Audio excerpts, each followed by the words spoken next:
Lockdown കാലഘട്ടത്തിൽ പൂച്ചെടി വളർത്തലിലും വളർത്തുമൃഗങ്ങളെ പരിപാലിക്കുന്നതിലും സജീവമായിരുന്നു ആളുകൾ. എന്നാൽ തേറ്റമല സ്വദേശിയായ സുരേഷ് ഈ ലോക്ക്ഡൌൺ വിരസമാകാതിരിക്കാൻ മക്കൾക്ക് വാങ്ങി നൽകിയത് ഒരു ഒന്നാം തരം കുതിരയെ. ഒരു വർഷത്തിനിപ്പുറം ഈ രാജസ്ഥാൻ കുതിര വീട്ടുകാരുടെയും നാട്ടുകാരുടെയും ഓമനയായി മാറിയിരിക്കുകയാണ്.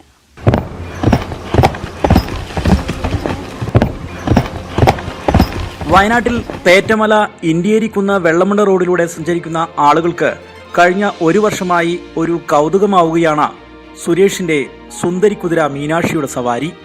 KSEBയിൽ കോൺട്രാക്ടറായ സുരേഷ് ലോക്ക്ഡൌൺ സമയത്താണ് പാലക്കാട് നിന്നും 2 ലക്ഷത്തോളം രൂപയ്ക്ക് രാജസ്ഥാൻ മാർവാനി ഇടത്തിൽപ്പെട്ട പെൺകുതിരയെ വാങ്ങിയത്. വളരെ പെട്ടെന്ന് തന്നെ കുതിര വീട്ടുകാരുമായി ഇണങ്ങി. സുരേഷിന്റെ മക്കൾ വരെ എളുപ്പത്തിൽ മീനാക്ഷിയെയും കൊണ്ട് സവാരി നടത്തും. ഇതിനായി ഇവരുടെ തോട്ടത്തിൽ പ്രത്യേക വഴിയും തയ്യാറാക്കിയിട്ടുണ്ട്.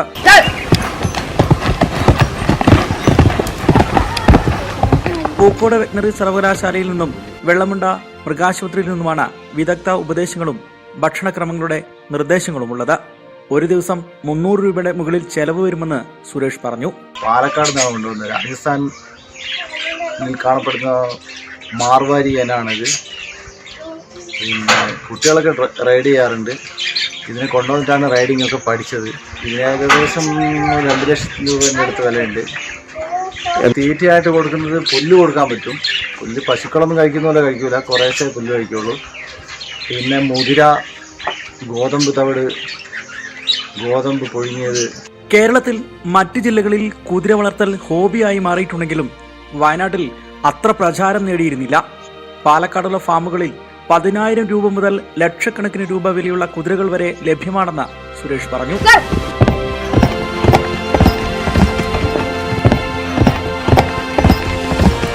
ന്യൂസ് 18 വയനാട്. ഒറ്റയ്ക്ക് നാട് കാണാനിറങ്ങിയ 19കാരൻ വീട് കണ്ടിട്ട് 5 മാസം. തലശ്ശേരിക്കാരനായ ഫഹീം മെഹറൂഫ് എന്ന 19കാരനാണ് ഇന്ത്യ കാണാൻ ഇറങ്ങി ഒടുവിൽ നേപ്പാളിൽ വരെ എത്തിയത്. ഈ പ്രായത്തിൽ ഒരു ട്രാവൽ കമ്പനി ഉടമ കൂടിയാണ് ഫഹീം മെഹറൂഫ്.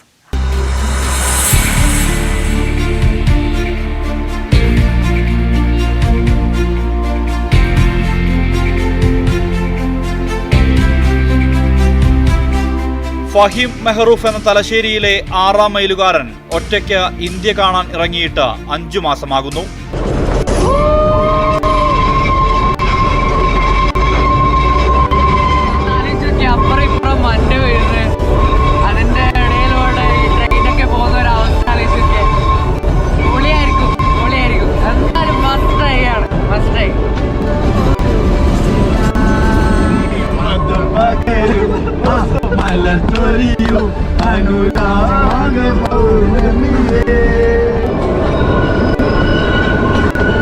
ഇന്ത്യയിലെ ഒട്ടുമിക്ക സംസ്ഥാനങ്ങളും ഒറ്റയ്ക്ക് കണ്ടു തീർത്തു.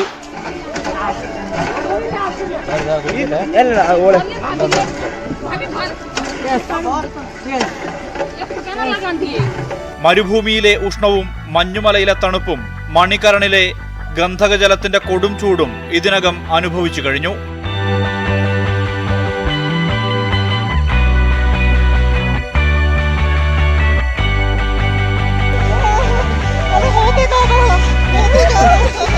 ഒടുവിൽ നേപ്പാളിലും പോയി.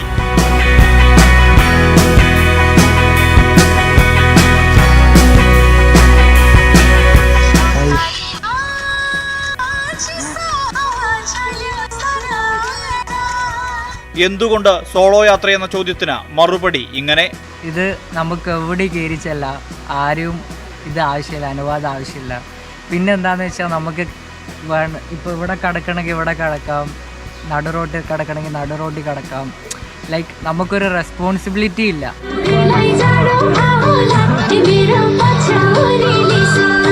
ഇനി യാത്രാ ലക്ഷ്യം ഏഷ്യയിലെ മറ്റ് രാജ്യങ്ങളാണ്. അതിന്റെ ആദ്യ പടിയായി തായ്ലൻഡിലേക്ക് റോഡ് മാർഗം പോകും. മ്യാൻമാർ കടന്ന് ലാവോസ്, അവിടെ നിന്നാണ് തായ്ലാൻഡിലേക്കുള്ള യാത്ര. പിന്നെ കംബോഡിയയും വിയറ്റ്നാമും. അവിടെ നിന്ന് വിമാനത്തിൽ ബാലിയിലേക്ക്. ബാലിയിൽ നിന്ന് നാട്ടിലെത്തണം. വീണ്ടും യാത്ര തുടരണം. അത്രയ്ക്ക് പഠിക്കുന്ന അത്രയും നമ്മൾ പേഴ്സണാലിറ്റി ചേഞ്ച് ആവും, നമ്മളെ കാഴ്ചപ്പാടുകൾ മാറും.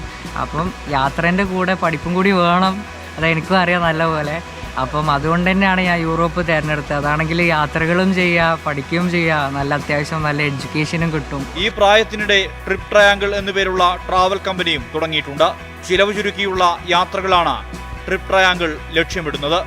യാത്രക്കായിട്ടുള്ള ഫണ്ട് ഞാൻ എൻ്റെ ട്രാവൽ കമ്പനി തന്നെയാണ് ഞാൻ അധികം ഏൺ ചെയ്യാറ്. ട്രിപ്പ് ട്രയാങ്കിളിൽ ഞാൻ നോർമലി ആൾക്കാർ കസ്റ്റമേഴ്സിൻ്റെ അടുത്ത് പോകാറാണ്. ഇത് ഞാൻ യാത്ര ചെയ്യുമ്പോൾ ഞാൻ ഒരു സ്ഥലത്ത് പോയിട്ട് അവിടെ നിന്ന് എന്തെങ്കിലും പോസ്റ്റ് ചെയ്യും. അപ്പോൾ ആൾക്കാർ അത് കണ്ടിട്ട് അവിടെ വരും. അപ്പോൾ അവർ നേരെ പിക്കപ്പ് ചെയ്യും, അവർക്ക് സ്ഥലങ്ങളൊക്കെ കാണിച്ചു കൊടുക്കും, നല്ലൊരു എക്സ്പീരിയൻസ് ഉണ്ടാക്കി കൊടുക്കും. ഞാൻ എങ്ങനെ യാത്ര ചെയ്യുന്നു അത് അവരിലേക്ക് പകർന്നു കൊടുത്തിട്ട് ഞാൻ എന്നിട്ട് അവരെ തിരിച്ചയക്കും. എന്നിട്ട് ഞാൻ എൻ്റെ യാത്ര കണ്ടിന്യൂ ചെയ്യും. അങ്ങനെയാണ് ഞാൻ അതിൽ നിന്ന് ഏർണിങ്സ് ഉണ്ടാക്കുന്നത്.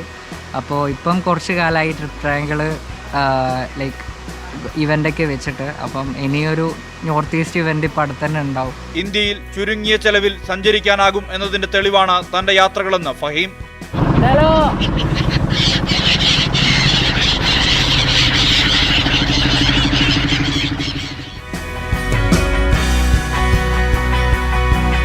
പരമാവധി പൊതുഗതാഗതമാണ് ഉപയോഗിക്കുക. പ്രാദേശികമായ ഭക്ഷണം കഴിക്കും. ചെലവ് ചുരുക്കാൻ തെരുവിൽ ഉറങ്ങും.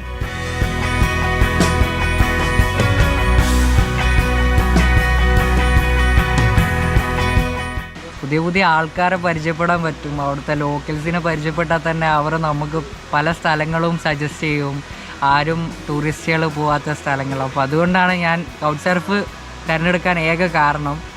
പിന്നെ വേറെ എന്താണെന്ന് വെച്ചാൽ നമുക്ക് അവർ സ്റ്റേ തരും. പിന്നെ അതിൻ്റെ കൂടെ അവർ കഴിക്കുമ്പോൾ എന്തായാലും നമുക്ക് ഫുഡ് തരാണ്ട് നിൽക്കില്ലല്ലോ. അപ്പം അങ്ങനെയൊക്കെ യാത്ര ചെലവ് കുറച്ചിട്ടാണ് അങ്ങനെ പോകുന്നത്. പാതി വഴിയിൽ ഉപേക്ഷിച്ച ബിരുദ പഠനത്തിനായി വടക്കൻ യൂറോപ്പിലെ ബാൾട്ടിക് രാജ്യങ്ങളിൽ ഉൾപ്പെടുന്ന ലാത്വിയയിലേക്ക് ഈ വർഷം പോകും. ഫഹീം മെഹറൂഫ് എന്ന പേരിൽ ഒരു യൂട്യൂബ് ചാനലുണ്ട്. യാത്രകളെല്ലാം അതിലുണ്ട്. സോഷ്യൽ മീഡിയ മെയിനായിട്ട് യൂസ് ചെയ്യുന്ന എൻ്റെ യാത്രാ അനുഭവങ്ങൾ പങ്കുവെക്കാനും അതിൻ്റെ കൂടെ വേറെ ആൾക്കാർ എന്നിലൂടെ യാത്ര ചെയ്താലോ അവർക്ക് വേണ്ട ഇൻഫർമേഷനും കാര്യങ്ങളൊക്കെ ഷെയർ ചെയ്യാൻ വേണ്ടിയിട്ടാണ് ഞാൻ സോഷ്യൽ മീഡിയ മെയിനായിട്ട് യൂസ് ചെയ്യുന്നത്. പിന്നെ ഓരോ എക്സ്പീരിയൻസും കാര്യങ്ങളൊക്കെ അതിൽ നിങ്ങൾക്ക് പോയാൽ കാണാം. ലൈക്ക് ഓരോ യാത്രയിലെ അനുഭവങ്ങളും അവിടുന്ന് മീറ്റ് ചെയ്ത പീപ്പിളൊക്കെ അവർക്ക് കാണിച്ചു കൊടുക്കുക എന്നുള്ള രീതിയിലാണ് ഞാൻ സോഷ്യൽ മീഡിയ യൂസ് ചെയ്യുന്നത്. തലശ്ശേരി 6 മൈൽ സ്വദേശി മെഹറൂഫ് നുസ്രത്ത് ദമ്പതികളുടെ മകനാണ് ഫഹീം. മഹദിയയാണ് സഹോദരി. യാത്രകൾക്ക് കുടുംബത്തിന്റെ പിന്തുണയുണ്ടെന്ന് മേഘാലയയിലെ ഒരു ഗ്രാമത്തിലിരുന്ന ഫഹീം പറയുന്നു. Surjith Ayyappath, news desk, news 18. 1989 മുതൽ നിരവധി മലയാള ചിത്രങ്ങൾക്ക് വേദിയായൊരു വീടുണ്ട് കോഴിക്കോട് എലത്തൂരിൽ.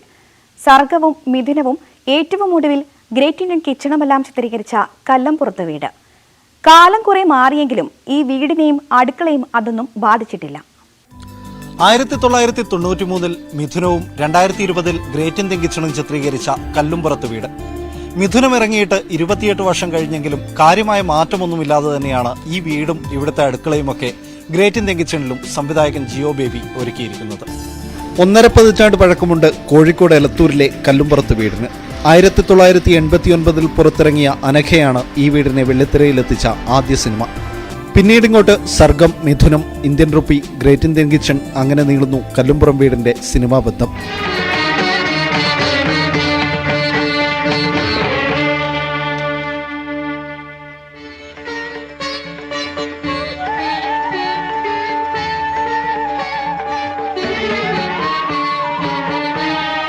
പ്രാക്ടീസ് കോവിലകത്ത് വെച്ചു ആവാലോ. അവിടെ ആ നരകാസുരന്റെ മുഖം കണ്ട സ്വരങ്ങളെല്ലാം തെറ്റും. എന്നാ പിന്നെ ആ ഭഗവതി കോവിലിലെ ആൽത്തറയിൽ എങ്ങാനും ചെന്നിരിക്കാവും സൗകര്യം. കുട്ടി പോയിക്കോളൂ, എനിക്ക് പുറത്തു പോകണം.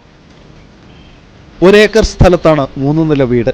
ഏറ്റവും മുകളിലെ നിലയിൽ ഒരു ഹാൾ, 2 നിലകളിലായി 6 കിടപ്പുമുറികൾ, വീടിന് പുറത്ത് 2 നിലയുള്ള കളപ്പുര.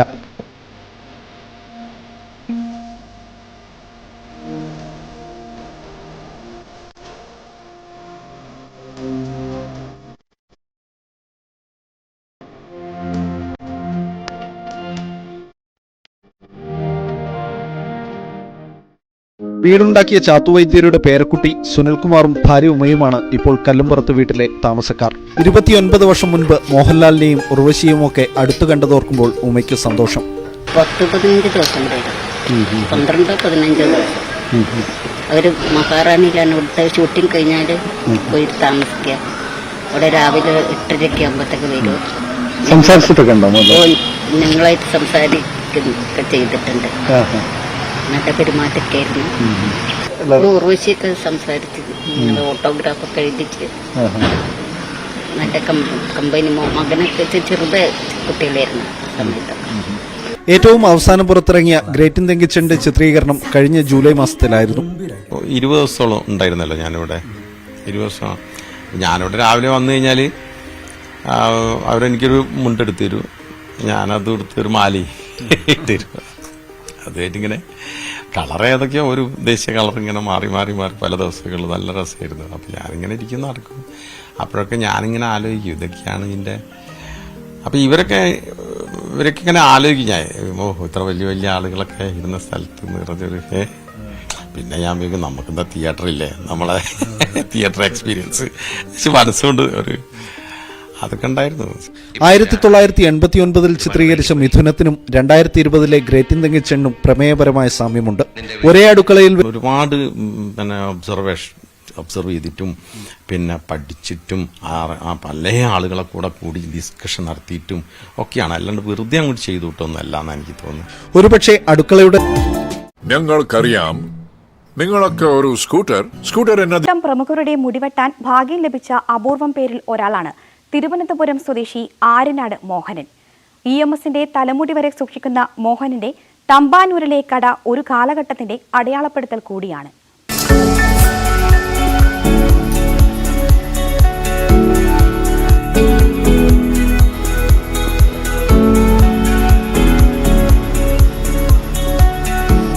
EMS മുതൽ മുഖ്യമന്ത്രി പിണറായി വിജയൻ വരെ, നടൻ ജയൻ മുതൽ മമ്മൂട്ടി വരെ, ഇങ്ങനെ നീണ്ടു നിൽക്കുന്നു ആര്യനാട് മോഹനന് ഭാഗ്യം ലഭിച്ച പ്രമുഖരുടെ പട്ടിക.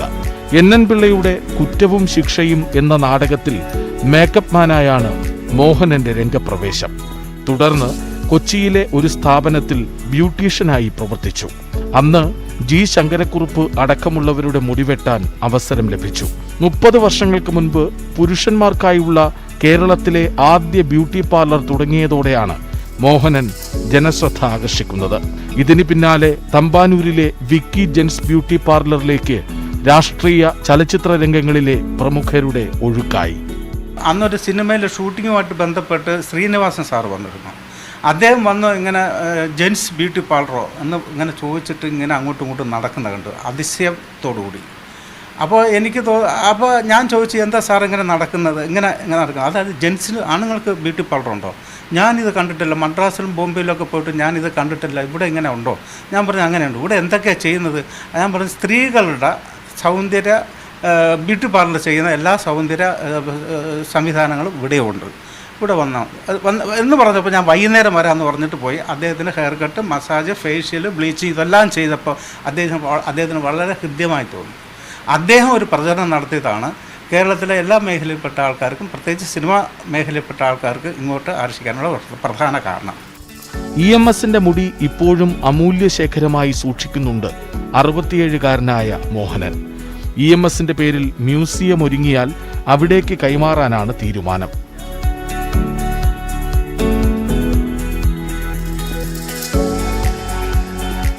ഭാവിയിൽ EMന് എന്തെങ്കിലും സംഭവിച്ചു കഴിഞ്ഞാൽ ഒരു മ്യൂസിയമോ അല്ലെങ്കിൽ അതുപോലെ എന്തെങ്കിലും ഒരു അദ്ദേഹത്തിൻ്റെ സ്മാരകവും എന്തെങ്കിലും ഉണ്ടാകുമ്പോൾ ഈ മുടി വരും തലമുറയ്ക്ക് കാണാനും ഒക്കെ ഒരു അവസരം ഉണ്ടാക്കുന്നത് നല്ലതാണെന്ന് കണ്ടുകൊണ്ടാണ് ഞാനിത് സൂക്ഷിച്ചു വച്ചിട്ടുള്ളത്. സൗന്ദര്യ സംവർദ്ധക വിഷയത്തിൽ 5 പുസ്തകങ്ങളും മോഹനൻ രചിച്ചിട്ടുണ്ട്. ഇതിൽ സൗന്ദര്യം EMS മുതൽ ഇന്ദ്രൻസ് വരെ എന്ന പുസ്തകം കേരള യൂണിവേഴ്സിറ്റിയിലെ ബ്യൂട്ടി സയൻസ് കോഴ്സ് വിദ്യാർത്ഥികളുടെ റെഫറൻസ് ഗ്രന്ഥമാണ്.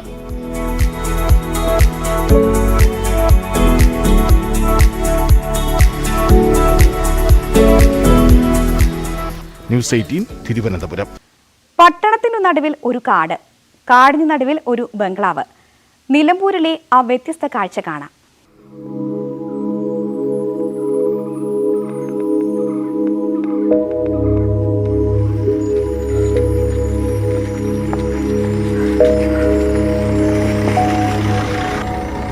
നിലമ്പൂർ നഗരത്തിന്റെ ഹൃദയമായ ചന്തക്കുന്നിൽ നിന്നും അല്പം ഉള്ളിലേക്ക് പോകാം.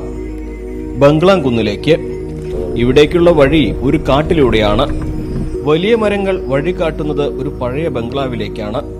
ബ്രിട്ടീഷുകാർ നിർമ്മിച്ച ഒരു ബംഗ്ലാവിലേക്ക്.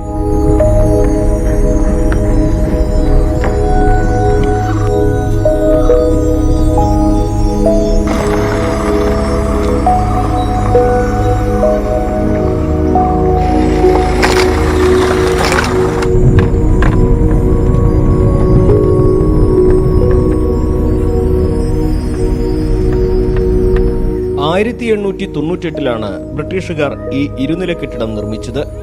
അന്നത്തെ വനം വകുപ്പ് മേധാവികൾ ഇവിടെയായിരുന്നു താമസിച്ചിരുന്നത്. 1920കളിൽ മലബാർ കലാപ സമയത്ത് ഈ കെട്ടിടം നശിപ്പിക്കപ്പെട്ടു. പിന്നീട് 1928 പുതുക്കി പണിതത്. മലബാർ ലഹളയുടെ കാലഘട്ടത്തിൽ ഇതിനെ ഈ DFO ബംഗ്ലാവ് ആക്രമിക്കപ്പെടുകയും അതിന് സാരമായ കേടുപാടുകൾ ഉണ്ടാവുകയും ചെയ്തു എന്നാണ് കരുതുന്നത്. അതിനുശേഷമാണ് 1924 അത് പുതുക്കിപ്പണിതത്. ബ്രിട്ടീഷുകാർ പോയതിനു ശേഷവും ഈ കെട്ടിടം DFOമാരുടെ വസതിയായി ഉപയോഗിച്ചിരുന്നു. അതിനുശേഷം വിവിധ സേനകളുടെ ക്യാമ്പ് ഓഫീസായിട്ടും 1990 വരെ അങ്ങനെ ഈ ബ്രിട്ടീഷ് കെട്ടിടം ഔദ്യോഗിക ആവശ്യങ്ങൾക്ക് വേണ്ടി ഉപയോഗപ്പെടുത്തി.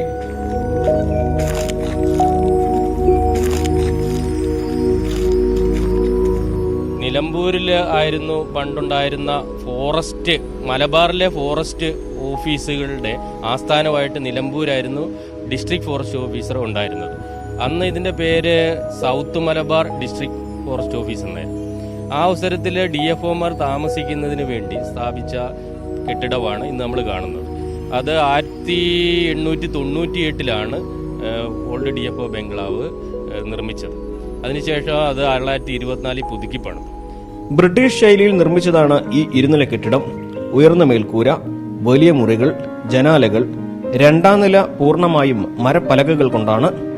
ജനൽപ്പാളിയിലെ വിവിധ നിറത്തിലുള്ള ചില്ലുകൾ ഒരു കാലഘട്ടത്തിന്റെ നിർമ്മാണ ശൈലിയെ അടയാളപ്പെടുത്തുന്നു.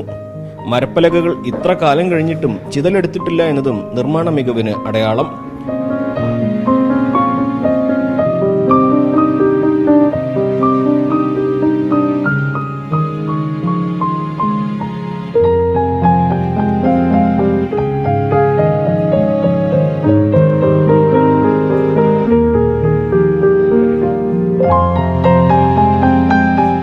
തടി കൊണ്ട് നിർമ്മിച്ച രീതിയിലാണ് ഇതുള്ളത്. ഭിത്തി ഒഴികെ ബാക്കിയെല്ലാം തടി കൊണ്ട് നിർമ്മിച്ച രീതിയിലാണുള്ളത്.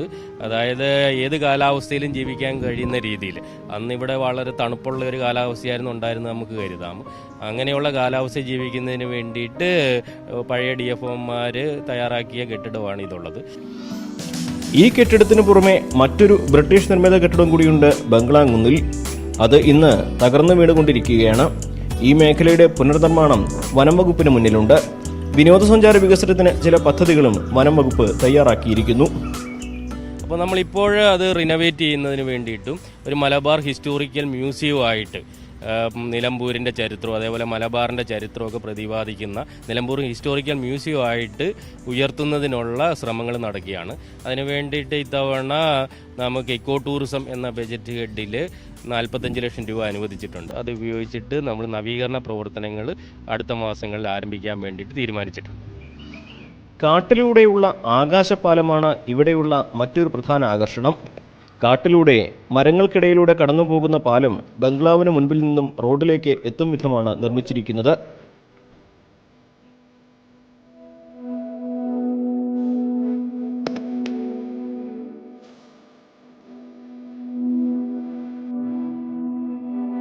നിലവിൽ രാവിലെ 9 മണി മുതൽ വൈകിട്ട് 5:30 വരെയാണ് ഇവിടേക്ക് പ്രവേശനമുള്ളത്. സൗകര്യങ്ങളുടെ കുറവ് ഇവിടേക്ക് ടിക്കറ്റ് എടുത്ത് കയറി വരുന്ന ആളുകൾക്ക് ഏറെയുണ്ട്. പക്ഷേ ഇതെല്ലാം ഏറെ വൈകാതെ പരിഹരിക്കുമെന്ന് വനംവകുപ്പ് പറയുന്നു.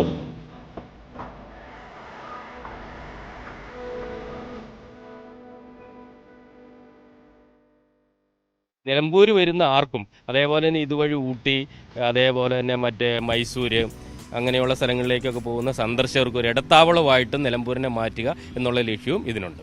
നാടിന് നടുവിലെ കാടും ചരിത്രശേഷിപ്പുകളും ഇന്നത്തെ തലമുറയ്ക്ക് ഏറെ പ്രിയമാണെന്ന് ഇവിടെ എത്തുന്ന ആളുകളുടെ എണ്ണം സൂചിപ്പിക്കുന്നു. നവീകരണ പ്രവർത്തനങ്ങൾ കൂടുതൽ ആളുകളെ ഇവിടേക്ക് കൊണ്ടുവരും എന്ന് തന്നെയാണ് വനം വകുപ്പിന്റെ പ്രതീക്ഷ. നിലമ്പൂരിൽ നിന്നും അഖിലോട്ടുപാറയ്ക്കൊപ്പം CV അനുമോദ്, ന്യൂസ് 18.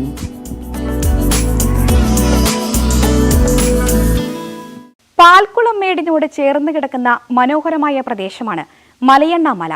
ഹൈറേഞ്ചിലെ പ്രകൃതി സുന്ദരമായ മറ്റു പ്രദേശങ്ങൾക്കൊപ്പം ഏറെ മനോഹര ദൃശ്യങ്ങളാണ് മലയണ്ണ മലയും സന്ദർശകർക്ക് സമ്മാനിക്കുന്നത്. എണ്ണിത്തീർക്കാൻ കഴിയാത്തത്ര മലകൾ കാണാവുന്ന വലിയ മല, അതാണ് ഇടുക്കിയിലെ മലയണ്ണ മല. പാൽക്കുളം മേടിന്റെ മറ്റൊരു ഭാഗമാണ് മലയണ്ണ മല. ഈ മലമുകളിൽ നിന്ന് വാഗമണ്ണും രാമക്കൽമേടും മൂന്നാറും ആനമുടിയും ഉൾപ്പെടെ കാണാം. ഇതിനിടയിലുള്ള ചെറുമലകൾ കൂടിയാകുമ്പോൾ എണ്ണിത്തീർക്കാൻ പ്രയാസം തന്നെ. അതിനാലാണ് കഞ്ഞിക്കുഴി പഞ്ചായത്തിലെ ഈ മലയ്ക്ക് മലയണ്ണാമല എന്ന പേര് വന്നത്. വളരെ ആസ്വാദ്യകരമാണ്. നമുക്ക് മലകൾ എണ്ണിത്തീർക്കാൻ കഴിയില്ല ഇവിടെ. അതുപോലെ തന്നെ ഒരു ഫ്ലൈറ്റ് വ്യൂ, നമ്മളൊരു വിമാനത്തിലിരിക്കുമ്പോൾ കിട്ടുന്ന ഒരു കാഴ്ച നമുക്കിവിടെ വന്നാൽ കിട്ടും. അങ്ങ് മൂന്നാർ വരെയുള്ള വിദൂര ദൃശ്യങ്ങളുടെ ഒരു കാഴ്ച വളരെ സുന്ദരമാണ്. അതുപോലെ തന്നെ മൊട്ടക്കുന്നുകൾ, നമ്മുടെ വാഗമണിലൊക്കെ കാണുന്ന പോലെ മൊട്ടക്കുന്നുകളെല്ലാം ഈ മലയണ്ണാമലയുടെ ഒരു പ്രത്യേകതയാണ്. മലകൾക്ക് പുറമെ പെരിയാർ തീരങ്ങളും നേര്യമംഗലം വനവും ഇടുക്കി വന്യജീവി സങ്കേതവും മലയണ്ണാമലയുടെ സമീപ കാഴ്ചകളാണ്. കൂടാതെ തെളിഞ്ഞ സായാഹ്നങ്ങളിൽ പാലായും തൊടുപുഴയും ആലുവയും ഉൾപ്പെടെയുള്ള പ്രധാന നഗരങ്ങളുടെ വിദൂര കാഴ്ചകളും മലയണ്ണാമലയിൽ നിന്ന് ദൃശ്യമാകും. പ്രദേശത്തേക്ക് വിനോദസഞ്ചാരികളെ എത്തിക്കാൻ വേണ്ടതൊന്നും വിനോദസഞ്ചാര വകുപ്പ് ചെയ്യുന്നില്ല എന്നാണ് നാട്ടുകാരുടെ ആക്ഷേപം. ന്യൂസ് 18 ഇടുക്കി. കടയിൽ കയറി ജ്യൂസും കേക്കുമൊക്കെ ഓർഡർ ചെയ്താൽ കിട്ടും വരെ എന്തു ചെയ്യും? മൊബൈലിൽ നോക്കിയിരിക്കുമെന്നാകും പതിവ് മറുപടി. എന്നാൽ മലപ്പുറം ചെമ്മാട് തൃക്കുളത്തെ ദി ലൈബ്രറി എന്ന കേക്ക് ജ്യൂസ് ഷോപ്പിൽ ചെന്നാൽ ഇങ്ങനെ പറയാൻ തോന്നണമെന്നില്ല. ഇവിടെ പുസ്തകങ്ങളാണ് കാത്തിരിക്കുന്നത്. ഇവിടെ വന്നാൽ ആരും ഒന്ന് അത്ഭുതപ്പെടും. ജ്യൂസ് കുടിക്കാൻ കയറിയത് പുസ്തകശാലയിലാണോ എന്ന് സംശയം തോന്നും. അത്ര മനോഹരമായ ലൈബ്രറി, പുസ്തകങ്ങൾക്ക് അഭിമുഖമായി ചില്ലുകൂട്ടിൽ കൊതിപ്പിക്കുന്ന കേക്കുകൾ. വായന ഇഷ്ടപ്പെടുന്നവർക്ക് കേക്ക് കിട്ടും വരെ പുസ്തകം വായിക്കാം. ചെമ്മാട് തൃക്കുളത്തെ 5 യുവാക്കളാണ് വേറിട്ട സംരംഭത്തിന് പിന്നിൽ. റമീസ്, ഫാസിൽ, സമീൽ, റബീഖ്, നാസർ എന്നിവരുടെ ആശയമാണ് ലൈബ്രറിയുള്ള കേക്ക് ഷോപ്പ്. ഇന്ന് വായിക്കാനൊരു സ്പേസിലേ നമ്മൾ അങ്ങനെ ഒരു പ്രൈവസി, വായിച്ചിരിക്കാം, ചായ കുടിച്ചാലും കണ്ടല്ല, 4 മണിക്കൂർ ഷോപ്പിൽ വായിച്ചിരുന്നാൽ അതൊരു സന്തോഷം. കേക്കും പിസയുമാണ് ഇവിടുത്തെ പ്രധാന വിഭവങ്ങൾ. ഇതോടൊപ്പം ജ്യൂസും ചായയും എല്ലാം ഉണ്ട്. പ്രദേശവാസികൾക്ക് ആവശ്യമെങ്കിൽ പുസ്തകങ്ങൾ വായിക്കാൻ കൊടുത്തുവിടും. എന്തായാലും കടയിലെത്തുന്നവർക്കെല്ലാം ഇതൊരു വേറിട്ട അനുഭവം. സന്ദർശകരാണ് ഇതിൽ പോകുമ്പോൾ കാണാറുണ്ട്.